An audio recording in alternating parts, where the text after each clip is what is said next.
ನಮಸ್ತೆ Deere aspirants. ನಾನು ನಿಮ್ಮ ಪ್ರೀತಿಯ ಕಿಟ್ಟಿ ಸರ್.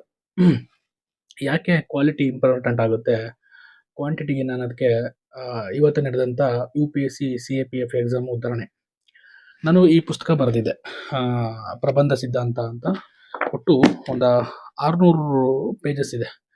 600 ಪೇಜಸ್ಸು ಬರೀ ಪ್ರಬಂಧಕ್ಕೇನೆ ಬರಿಬೇಕಿತ್ತ ಅಂತ ತುಂಬ ಜನ ಪ್ರಶ್ನೆನ ಕೇಳಿದ್ರು. ಬರೋ ಪಿ ಎಸ್ ಸಿನಲ್ಲಿ 20 ಮಾರ್ಕ್ಸ್ ಇರುತ್ತೆ, ಸಿ ಎ ಪಿ ಎಫ್ನಲ್ಲಿ 30-40 ಮಾರ್ಕ್ಸ್ ಇರುತ್ತೆ. ಮತ್ತು ಯು ಪಿ ಎಸ್ ಸಿನಲ್ಲಿ 250 ಮಾರ್ಕ್ಸ್ ಇದೆ, ಕೆ ಎಸ್ ಸಿನಲ್ಲಿ 250 ಮಾರ್ಕ್ಸ್ ಇರುತ್ತೆ. ನಾನು ಒಂದು ಪುಸ್ತಕ ಎಲ್ಲ ಪರೀಕ್ಷೆಗಳಿಗೂ ಉಪಯೋಗ ಆಗಬೇಕು ಅನ್ನೋ ಒಂದು ಮೈಂಡ್ ಸೆಟ್ ಇಟ್ಕೊಂಡೆ ಬರೆದಿದ್ದು. ಅದಕ್ಕೋಸ್ಕರನೇ ಯಾವುದೇ ನಾವು ಪುಸ್ತಕ ಬರೆದ್ರು ಕ್ವಾಲಿಟಿನ ಕೊಡಬೇಕು ಅನ್ನೋದು ನನ್ನ ತಲೆಯಲ್ಲಿತ್ತು. ಮಾರ್ಕೆಟಲ್ಲಿ ಬಿಸ್ನೆಸ್ ಮಾಡಬೇಕು, ದುಡ್ಡು ಮಾಡಬೇಕು, ಹುಡುಗರಿಗೆ ಯಾವುದೇ ಕೊಟ್ಟರು ತಗೊಂತಾರೆ ಅನ್ನೋ ಮೈಂಡ್ ಸೆಟ್ಟಿಂದ ಪುಸ್ತಕ ಬರೆದಿದ್ದಲ್ಲ. ಈ ಪುಸ್ತಕ ಬರೆಯೋಕ್ಕೆ ನಾನು ಸುಮಾರು ಒಂದು 6 ವರ್ಷಗಳ 7 ವರ್ಷಗಳ ಶ್ರಮ ಇತ್ತು. ಅಂದರೆ ಎಕ್ಸ್ಪೀರಿಯನ್ಸ್, ನನ್ನ ಶ್ರಮ ಅಂತ ಹೇಳ್ತಾ ಇರೋದು. ಈ ಪುಸ್ತಕ ಬರೀಬೇಕಾದ್ರೆ ಹೆಂಗಿರಬೇಕು, ಒಬ್ಬ ಪ್ರಬಂಧ ಸ್ಟಾರ್ಟ್ ಮಾಡೋ ವಿದ್ಯಾರ್ಥಿಗೆ ಏನೇನು ಸಮಸ್ಯೆಗಳು ಬರ್ತವೆ. ಯಾಕೆಂದ್ರೆ ನಾನು U P S C, K P S C, P S ಐಗಳಂಥ ಪರೀಕ್ಷೆ, ಸಿ ಎ ಪಿ ಎಫ್ ಪರೀಕ್ಷೆಗಳಲ್ಲಿ ಎಸ್ಸೆನ ಬರೆದಿದ್ದಾಗ ನನಗೆ ಸೋರ್ಸ್ ಇರ್ತಿರ್ಲಿಲ್ಲ. ಬರೀ ನ್ಯೂಸ್ ಪೇಪರ್ ಮೇಲೆ ಡಿಪೆಂಡ್ ಆಗಬೇಕಿತ್ತು, ಮತ್ತು ಯಾರಾದರೂ ಬರೆದಂತಹ ಎಸ್ಸೆಗಳ ಮೇಲೆ ಡಿಪೆಂಡ್ ಆಗಿರಬೇಕಿತ್ತು. ಮತ್ತು ಯಾರಾದರೂ ಟಾಪರ್ಸ್ಗಳು ಬರೆದ್ರೆ ಆ ಎಸ್ಸೆಗಳನ್ನ ವೆಬ್ಸೈಟ್ಗಳು ಸಿಗ್ತಾ ಇತ್ತು, ಕೆಲವರು ಇದರಲ್ಲಿ ಸೋಷಿಯಲ್ ಮೀಡಿಯಾಗಳಲ್ಲಿ ಸಿಗ್ತಾ ಇತ್ತು. ಆದರೆ ಅವರು ಬರೆದಂಥ ಎಸ್ಸೆಗಳಾಗ್ತಿತ್ತು ಹೊರತು ನಾನು ಬರೆದಂಥ ಎಸ್ಸೆಗಳಾಗ್ತಾ ಇರಲಿಲ್ಲ. ಈ ಒಂದು ಗ್ಯಾಪು ನನಗೆ ತುಂಬ ಕಾಡ್ತಾ ಇತ್ತು. ಯಾಕೆಂದರೆ ನಾನು ಬೇರೆ ಎಸ್ಸೆಗಳನ್ನ ಓದಿದಾಗ ಏನನ್ನಿಸ್ತಿತ್ತು, ಅದೇ ಥರ ಬರೆಯೋಕ್ಕೆ ನಾನು ಟ್ರೈ ಮಾಡ್ತಿದ್ದೆ, ಬಟ್ ಮಾರ್ಕ್ಸ್ ಬರ್ತಾ ಇರಲಿಲ್ಲ. ಅದಕ್ಕೆ ಅನ್ನಿಸ್ತು, ಎಸ್ಸೆ ಅನ್ನೋದು ಕಾಪಿ ಮಾಡೋದಲ್ಲ, ಅದನ್ನು ನಾವು ತಯಾರಿ ಮಾಡಬೇಕು. ಹಾಗಾಗಿ ಎಸ್ಸೆನ ತಯಾರಿ ಮಾಡೋಕ್ಕೆ ಏನೇನು ಮಾಡಬೇಕು ಅನ್ನೋದಕ್ಕೆ ನಾನು ಒಂದು ಪುಸ್ತಕ ಬರೀಬೇಕು ಅಂತ ತಲೆಯಲ್ಲಿ ಬಂದಾಗ ಮಾರ್ಕೆಟಲ್ಲಿರೋ ಎಲ್ಲ ಪುಸ್ತಕಗಳನ್ನ ತಗೊಂಡು ಓದಿದೆ. ಎಸ್ಸೆ ರೈಟಿಂಗ್ ಬರೀ ಅವ್ರೇನು ಎಸ್ಸೆ ರೈಟಿಂಗ್ನಲ್ಲಿ ಏನು ಕೊಟ್ಟಿರ್ತಾರೆ, ಟಾಪ್ 50 ಎಸ್ಸೆಗಳು, ಟಾಪ್ 30 ಎಸ್ಸೆಗಳು, ಟಾಪ್ 100 ಎಸ್ಸೆಗಳು, ಟಾಪ್ 150 ಎಸ್ಸೆಗಳು ಅಂತ ಕೊಟ್ಟಿರ್ತಾರೆ. ಆದರೆ ಅದೇ ಎಸ್ಸೆಗಳನ್ನ ನೀವು ಎಕ್ಸಾಮಲ್ಲಿ ಎಕ್ಸ್ಪೆಕ್ಟ್ ಮಾಡೋಕ್ಕಾಗತ್ತಾ? ಖಂಡಿತ ಆಗಲ್ಲ. ಅದಕ್ಕೋಸ್ಕರ ಎಸ್ಸೆನ ಯಾವ ರೀತಿ ಬರಿಬೇಕು, ಇಂಟ್ರೊಡಕ್ಷನ್ ಯಾವ ರೀತಿ ಇರಬೇಕು, ಕನ್ಕ್ಲೂಷನ್ ಯಾವ ರೀತಿ ಇರಬೇಕು, ಬಾಡಿ ಆಫ್ ದಿ ಎಸ್ಸೆ ಯಾವ ರೀತಿ ಇರಬೇಕು ಅನ್ನೋದನ್ನ ವಿದ್ಯಾರ್ಥಿಗಳಿಗೆ ತಿಳಿಸಬೇಕು ಅನ್ನೋ ಉದ್ದೇಶದಿಂದ ತುಂಬ ಪುಸ್ತಕಗಳನ್ನ ಸ್ಟಡಿ ಮಾಡಿ ನಾನು ಈ ಪುಸ್ತಕನ ಬರೆದೆ. ತುಂಬ ಟೈಮ್ ತೊಗೊಂಡ್ವಿ, ಬಟ್ ಬಲ್ಕಿ ಆಯಿತು ಬುಕ್. ಇಷ್ಟಪ್ಪ ಬುಕ್ ಆಯಿತು.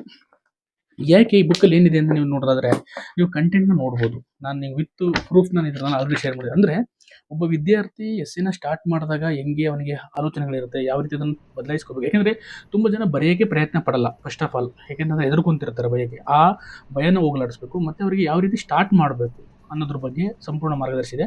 ಮತ್ತು ಟಾಪರ್ಗಳ R T I copies, P S I ಮತ್ತು ಕೆ ಎಸ್ ನಲ್ಲಿ ಪಡೆದಂಥ ಆರ್ ಟಿ ಐ ಕಾಪಿಗಳನ್ನ ಇದರಲ್ಲಿ ಹಾಕಿದ್ದೀನಿ. ಯಾಕೆಂದರೆ ಒಬ್ಬ ಎಂಥ ವಿದ್ಯಾರ್ಥಿ ಆದ್ರೂ ಸಹ ಇಲ್ಲಿ ಮನೆಯಲ್ಲಿ ಕೂತ್ಕೊಂಡು ಪ್ರಾಕ್ಟೀಸ್ ಮಾಡ್ತಾ ಇರ್ತಾನೆ, ಅಥವಾ ಇನ್ಸ್ಟಿಟ್ಯೂಟಲ್ಲಿ ಕೂತ್ಕೊಂಡು ಪ್ರಾಕ್ಟೀಸ್ ಮಾಡ್ತಾನೆ. ಅಲ್ಲಿ ಬರೆಯೋದಕ್ಕೂ ಅವನು ಎಕ್ಸಾಮಲ್ಲಿ ಬರೆಯೋದಕ್ಕೂ ತುಂಬ ವ್ಯತ್ಯಾಸ ಇರುತ್ತೆ. ಆ ವ್ಯತ್ಯಾಸ ನಿಮಗೆ ತೋರಿಸ್ಬೇಕು ಅಂತ. ಮತ್ತು ಯಾವ ರೀತಿ ಎಸ್ಸೆಗಳು ಬರುತ್ತೆ, ಟ್ರೆಂಡನ್ನು ಹೆಂಗೆ ಅನಾಲಿಸಿಸ್ ಮಾಡಬೇಕು, ಕರೆಂಟ್ ಅಫೇರ್ನ ಹೆಂಗೆ ಅನಾಲಿಸಿಸ್ ಮಾಡಬೇಕು ಅನ್ನೋದನ್ನ ನಾನು ತೋರಿಸ್ಬೇಕಿತ್ತು ನಿಮಗೆ. ಆ ಉದ್ದೇಶದಿಂದ ನಾನು ಈ ಪುಸ್ತಕನ ಬರೆದೆ. ಅದರಲ್ಲಿ ಭಾಳಷ್ಟು ವಿಷಯಗಳನ್ನ ಕೊಟ್ಟಿದ್ದೀನಿ. ಅಂದರೆ ಒಟ್ಟು ಥೀಮ್ಗಳು ಕೊಟ್ಟಿದ್ದು 11 ಥೀಮ್ ಕೊಟ್ಟಿದ್ದೀವಿ. ಏನು 11 ಥೀಮ್ಗಳಿದ್ರೆ, ಪರಿಸರಕ್ಕೆ ಸಂಬಂಧಪಟ್ಟ ಥೀಮು, ಸುಸ್ಥಿರ ಅಭಿವೃದ್ಧಿ, ಪರಿಸರಕ್ಕೆ ಸಂಬಂಧಪಟ್ಟಿದ್ದು, ಸಾಮಾಜಿಕ ಸಮಸ್ಯೆಗಳಿಗೆ ಸಂಬಂಧಪಟ್ಟಿದ್ದು, ವಿಜ್ಞಾನ ತಂತ್ರಜ್ಞಾನ, ಭಾರತ ಸಂವಿಧಾನ ಮತ್ತು ಆಡಳಿತ, ರಾಜಕೀಯ, ಆರ್ಥಿಕತೆ ಅಭಿವೃದ್ಧಿ, ರಾಜಕೀಯ ಮತ್ತು ರಾಜ್ಯ ಮತ್ತು ಪ್ರಾದೇಶಿಕ ವಿಷಯಗಳು, ಅಂತಾರಾಷ್ಟ್ರೀಯ ರಾಷ್ಟ್ರೀಯ ಸಂಬಂಧಿಸಿದ ಪ್ರಬಂಧಗಳು, ತತ್ವಶಾಸ್ತ್ರ, ನೈತಿಕತೆ, ಎಸ್ಪೆಷಲಿ ಕೆ ಎಸ್, ಇದು ಯು ಪಿ ಎಸ್ ಸಿ ಮತ್ತು ಕೆ ಪಿ ಎಸ್ ಸಿಗೆ, ಪೊಲೀಸ್ ಇಲಾಖೆ ಸಂಬಂಧ ಪ್ರಬಂಧಗಳು, ಇಂದಿನ ಪರೀಕ್ಷೆಗಳು ಕೇಳಿರೋ ಪ್ರಬಂಧಗಳು, ಪ್ರಚಲಿತ ಘಟನೆಗಳಿಗೆ ಸಂಬಂಧಿಸಿದ ಪ್ರಬಂಧ. ಇಷ್ಟು ಥೀಮ್ಗಳನ್ನ ಕೊಟ್ಟಿದ್ವಿ. ಅಷ್ಟು ಥೀಮ್ನಲ್ಲಿ ನಮ್ಮ C A P F exam ನಡೀತಲ್ಲ, ಅದರಲ್ಲಿ ಒಟ್ಟು ಎಷ್ಟು ಪ್ರಶ್ನೆಗಳು ಕವರ್ ಆಗಿದೆ ಅಂತಂದರೆ 6 ಪ್ರಬಂಧಗಳು ಕವರ್ ಆಗಿದೆ. ಡೈರೆಕ್ಟಾಗಿ 4 ಪ್ರಬಂಧ ಕವರ್ ಆಗಿದೆ. ಥೀಮ್ ಬೇಸ್ಡಲ್ಲಿ 2 ಪ್ರಬಂಧ ಕವರ್ ಆಗಿದೆ. ಹಾಗಾಗಿ ಎಲ್ಲ ಈಗ ವಿತ್ ಪ್ರೂಫ್ನ ನಾನು ನನ್ನ ಟೆಲಿಗ್ರಾಮ್ ಗ್ರೂಪಲ್ಲಿ ಹಾಕಿದ್ದೀನಿ, ಹೋಗಿ ಚೆಕ್ ಮಾಡ್ಕೊಳ್ಳಿ. ಅರ್ಥ ಆಗ್ತಿದೆಯಾ? ಯಾಕೆ ಒಂದು ಕ್ವಾಲಿಟಿ ಬುಕ್ಕು ನಿಮ್ಮ ಲೈಫ್ನ ಬದಲಾವಣೆ ಮಾಡುತ್ತೆ ಅನ್ನೋದಕ್ಕೆ ಸಾಕ್ಷಿ. ನನ್ನ ಸ್ಟೂಡೆಂಟ್ ಒಬ್ಬ ಸಿಕ್ಕಿದೆ ಇವತ್ತು ಸಿ ಪಿ ಎಫ್ ಎಕ್ಸಾಮಲ್ಲಿ ಬರೆದು ಬಂದಾಗ, ಸರ್ ನಾನು ಇಂಗ್ಲೀಷ್ ಮೀಡಿಯಮ್ಮು, ಆದರೂ ನಿಮ್ಮ ಪುಸ್ತಕ ತೊಗೊಂಡು ಓದ್ತಾ ಇದ್ದೀನಿ ನಾನು. ಇವತ್ತು ನನಗೆ ಅದರ ರಿಸಲ್ಟ್ ಬಂತು ಸರ್. ಯಾಕೆಂತಂದರೆ ನೀವು ಕೊಟ್ಟಂಥ ಒಂದು ಯಾವ ರೀತಿ ಎಸ್ಸೆ ಬರೀಬೇಕು ಅನ್ನೋದ್ರ ಬಗ್ಗೆ ನಾನು ಓದಿದ್ದಾಗ ನನಗೆ ಗೊತ್ತಾಯಿತು, ಯಾವ ರೀತಿ ಎಸ್ಸೆನ ಎಕ್ಸಾಮ್ನರ್ ಎಕ್ಸ್ಪೆಕ್ಟ್ ಮಾಡ್ತಾನೆ, ಗೊತ್ತಾಗ್ತದೆ, ನಿರೀಕ್ಷೆ ಮಾಡ್ತಾನೆ ಅನ್ನೋದು ಗೊತ್ತಾಯಿತು. ನಾನು ತುಂಬ ಚೆನ್ನಾಗಿ ಬರ್ದಿದ್ದೀನಿ ಸರ್. ಖಂಡಿತ ನಾನು C A P F select ಆಗುತ್ತೆ. ಫಿಸಿಕಲ್ ಆಗುತ್ತೋ ಇಲ್ಲೋ ಗೊತ್ತಿಲ್ಲ, ಬಟ್ ನಾನು ಎಕ್ಸಾಮ್ ಅಂತೂ ಸೆಲೆಕ್ಟ್ ಆಗುತ್ತೆ.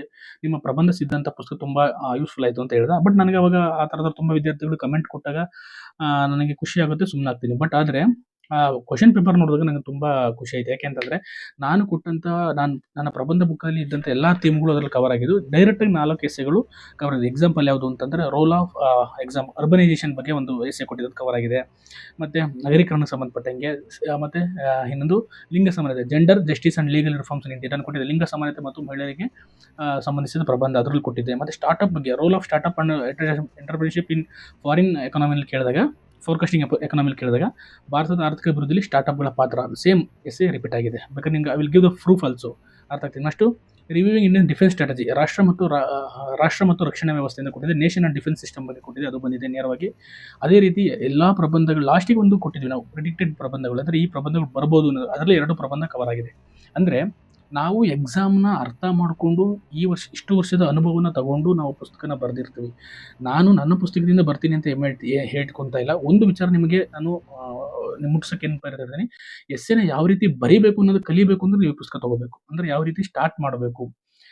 ನೀವು ಒಂದ್ಸಲಿ ಎಸ್ಸೆ ಬರೆದು ಕಲಿತ್ರೆ ಯಾವುದೇ ಎಸ್ಸೆ ಕೊಟ್ಟರು ಬರೆಯೋ ಒಂದು ಸ್ಟ್ರಾಟಜಿ ಬರುತ್ತೆ. ಅದನ್ನು ಕಲಿಯೋಕ್ಕೆ ನೀವು ಈ ಪುಸ್ತಕ ಓದಬೇಕು. ಗೊತ್ತಾಗ್ತಿದೆಯಾ? ಹಾಗಾಗಿ ಇದೇ ಪ್ರಬಂಧಗಳು ಖಂಡಿತ ಮುಂದಿನ UPSC ಮತ್ತು KPSC ಪರೀಕ್ಷೆಗಳಲ್ಲಿ ರಿಪೀಟ್ ಆಗ್ತವೆ, ನನಗೆ ಗೊತ್ತು 100%. ಬೇಕಾದ್ರೆ ನೀವು ಚಾಲೆಂಜ್ ತಗೊಂಡು ನೋಡಿ. ಯಾವುದೇ ಮುಂದೆ ಬರುವ UPSC ಮತ್ತು KPSC ಪರೀಕ್ಷೆಗಳಲ್ಲಿ ಈ ನಾನು ಕೊಟ್ಟಿರುವಂಥ ಥೀಮ್ಗಳ ಮೇಲೆ ಕ್ವಶನ್ಸ್ ಬರುತ್ತೆ. ನಿಮಗೆ ನೇರವಾದ ಪ್ರಶ್ನೆ ಬರಲಿಲ್ಲ ಅಂತಂದ್ರೂ ಆ ಕಲಿತಂತಹ ಯಾವ ರೀತಿ ಪ್ರಬಂಧ ಬರೀಬೇಕು ಅನ್ನೋದನ್ನು ಕಲಿತಿರ್ತಿರಲ್ಲ ಈ ಬುಕ್ನ ಓದಿ, ಅದರಿಂದ ನೀವು ಎಸ್ಸೆನ ಯಾವುದೇ ಕೊಟ್ಟರು ಬರೀತೀರಾ, ಕಾನ್ಫಿಡೆನ್ಸ್ ಬರುತ್ತೆ. ನಿಮಗೆ PSನಲ್ಲಿ 20 ಮಾರ್ಕ್ಸ್ ಇರ್ಬೋದು, ಬಟ್ ಆದರೆ KS ಮತ್ತು UPSನಲ್ಲಿ 250 ಮಾರ್ಕ್ಸ್ ಇದೆ. ಕೆಲವು ಇಂಗ್ಲೀಷ್ ಮೀಡಿಯಂ ಹುಡುಗರು ಇದನ್ನು ತಗೊಂಡು ಓದ್ತಾ ಇದ್ದಾರೆ, ತುಂಬ ಫೀಡ್ಬ್ಯಾಕ್ ಕೊಟ್ಟಿದ್ದಾರೆ. ಅಲ್ಲಿ ವಿಷಯದ ಫೀಡ್ಬ್ಯಾಕ್ಸ್ ಆಲ್ಸೋ ಗೊತ್ತಾಗ್ತಿದೆ. ನಿಮಗೆ ತುಂಬ ಫೀಡ್ಬ್ಯಾಕ್ಸ್ ಶೇರ್ ಮಾಡ್ತೀನಿ ಅಂತ ಗೊತ್ತಾಯ್ತಿದೆಯಾ? ಅದಕ್ಕೆ ಹೇಳ್ತಿರೋದು, ಕ್ವಾಲಿಟಿ ಬುಕ್ನ ರೆಫರ್ ಮಾಡಿ, ಕ್ವಾಲಿಟಿ ಬುಕ್ನ ಓದಿ. ನಂದೇ ಬುಕ್ ಅಂತಲ್ಲ, ಯಾವುದೇ ಕ್ವಾಲಿಟಿ ಬುಕ್ನ ಐಡೆಂಟಿಫೈ ಮಾಡಿ. ಸುಮ್ಮನೆ ಮಾರ್ಕೆಟಲ್ಲಿರೋ ಸ್ಟ್ರಾಟಜಿ ಮಾಡಿ ಕಡಿಮೆ ರೇಟಿಗೆ ಕೊಡ್ತಿದ್ದಾರೆ, ಅಥವಾ ಸುಮ್ಮನೆ ನಿಮ್ಮನ್ನು ಏನು. ಅದಕ್ಕೆ ನಾನು ಕುವೆಂಪುನವರು ಒಂದು ಮಾತು ಹೇಳ್ತಾರೆ, ವಿದ್ಯಾರ್ಥಿಗಳು ಭತ್ತ ತುಂಬುವ ಗೋಣಿ ಚೀಲಗಳಾಗಬಾರದು, ಭತ್ತ ಬೆಳೆಯುವ ಗದ್ದೆಗಳಾಗಬೇಕು. ನನ್ನ ಪುಸ್ತಕದಲ್ಲಿ ಅದನ್ನು ಮೆನ್ಷನ್ ಮಾಡಿದ್ದೀನಿ. ಏನಂತ, ಯಾವುದೇ ಸ್ಪರ್ಧಾತ್ಮಕ ಪರೀಕ್ಷೆ ಕೊಟ್ಟರು ಪ್ರಬಂಧ ಬರಿಬೇಕು ಅಂತಂದರೆ ಈ ಪುಸ್ತಕ ಓದಿದ್ರೆ ನೀವು ಪ್ರಬಂಧ ಬರೆಯೋದು ಕಲಿತೀರಾ. ಇದರಲ್ಲಿ ಬರ್ತವೆ ಅಂತ ನಾನು ನಿರೀಕ್ಷೆ ಇಟ್ಕೊಂತೀನೋ ಇಲ್ಲೋ ಗೊತ್ತಿಲ್ಲ, ಆದರೆ ಈ ಪುಸ್ತಕ ಓದಿದ್ಮೇಲೆ ನಿಮ್ಗೊಂದು ಕಾನ್ಫಿಡೆನ್ಸ್ ಬರುತ್ತೆ. ಏನು ಬರುತ್ತೆ ಅಂತಂದರೆ, ನಾನು ಯಾವುದೇ ಪ್ರಬಂಧ ಕೊಟ್ಟರು ಬರಿತೀನಿ ಅನ್ನೋ ಒಂದು ಕಾನ್ಫಿಡೆನ್ಸ್ ಬರುತ್ತೆ. ಆ ಕಾನ್ಫಿಡೆನ್ಸ್ ಬರಲಿ ಅಂತಲೇ ಇದನ್ನು ಪ್ರಿಪೇರ್ ಮಾಡಿದ್ದು. ಅರ್ಥ ಆಗ್ತಿದೆಯಾ? ಅದು ಇವತ್ತು ನನಗೆ ಸ್ಯಾಟಿಸ್ಫ್ಯಾಕ್ಷನ್ ಆಗಿದೆ. ಮುಂದಿನ ಪರೀಕ್ಷೆಗಳು ಖಂಡಿತ ನೋಡಿ, ಬೇಕಾರೆ ನಾನು ನಿಮಗೆ ವಿತ್ ಎಕ್ಸಾಂಪಲ್ಸ್ ವಿತ್ ಪ್ರೂಫ್ ಕೊಡ್ತೀನಿ. ಈಗ ಆಲ್ರೆಡಿ ನನ್ನ ಇದಕ್ಕೆ ಸಂಬಂಧಪಟ್ಟಂಥ CPF ಸಂಬಂಧಪಟ್ಟಂಥ ಪ್ರಬಂಧಗಳ ಬಗ್ಗೆ ನಾನು ನನ್ನ ಟೆಲಿಗ್ರಾಮ್ ಗ್ರೂಪಲ್ಲಿ ಹಾಕಿ ನೀವು ನೋಡ್ಕೋಬೋದು. ನಾನು ಮೊದಲಿಂದಲೂ ಹೇಳ್ತಾ ಇದ್ದೆ, ಯಾವ ರೀತಿ ಕಂಟೆಂಟ್ನ ಕಲೆಕ್ಟ್ ಮಾಡಬೇಕು, ಯಾವ ರೀತಿ ಇಂಟ್ರೊಡಕ್ಷನ್ನ ಕೊಡಬೇಕು, ಯಾವ ರೀತಿ ಕೋಟ್ನ ಬರೀಬೇಕು, ಯಾವ ರೀತಿ ಪ್ಯಾರಾಗ್ರಾಫ್ ಇರಬೇಕು, ಯಾವ ರೀತಿ ಕನ್ಕ್ಲೂಷನ್ ಇರಬೇಕು ಅನ್ನೋದನ್ನ ಸಮಗ್ರವಾಗಿ ಹಂತವಾಗಿ ಹೇಳಿದ್ದೀನಿ. ನಿಮ್ಗೆ ಇದರಲ್ಲಿ 600 ಪೇಜಸ್ ಇದೆ, ಇದೆಲ್ಲ ಓದಬೇಕು ಅನ್ಸುತ್ತೆ. ಇದರಲ್ಲಿ 600 ಪೇಜ್ ನೀವು ಓದೋ ಅವಶ್ಯಕತೆ ಇಲ್ಲ. 120 ಪೇಜನ್ನ ಕರೆಕ್ಟಾಗಿ ಓದಬೇಕು. ಆ 120 ಪೇಜನ್ನು ಓದಿದ್ರೆ ಆ 120 ಪೇಜು ನಿಮ್ಮ 600 ಏನು ಪೇಜಸ್ ಕೊಟ್ಟಿದ್ದಾನೋ ಅದ್ರ ಕವರ್ ಆಗುತ್ತೆ. ಯಾಕೆಂದರೆ ಯಾವ ರೀತಿ ಎಸ್ಸೆ ಬರೆದಿದ್ದೀನಿ ಅದು ಮೇನ್ ಇಂಪಾರ್ಟೆಂಟ್, ಅದನ್ನು ಇಲ್ಲಿ ಕವರ್ ಮಾಡಿದ್ದೀನಿ. ನೆಕ್ಸ್ಟು ಮಾಡೆಲ್ ಎಸ್ಸೆಗಳನ್ನ ಕೊಟ್ಟಿದ್ದೀನಿ, ಮತ್ತು ವಿದ್ಯಾರ್ಥಿಗಳಿಗೆ ಆರ್ಟಿನಲ್ಲಿ ತಗೊಂಡಂಥ ಕೆಲವು ಕಾಪಿಗಳನ್ನ ಕೊಟ್ಟಿದ್ದೀನಿ, ಮತ್ತು ಕೆಲವು ನನ್ನ ಸ್ಟೂಡೆಂಟ್ಸ್ಗಳು ಬರೆದಂಥ ಎಸ್ಸೆಗಳನ್ನ ಹಾಕಿದ್ದೀನಿ. ತುಂಬ ಚೆನ್ನಾಗಿರೋದನ್ನ ಆಯ್ಕೆ ಮಾಡಿ.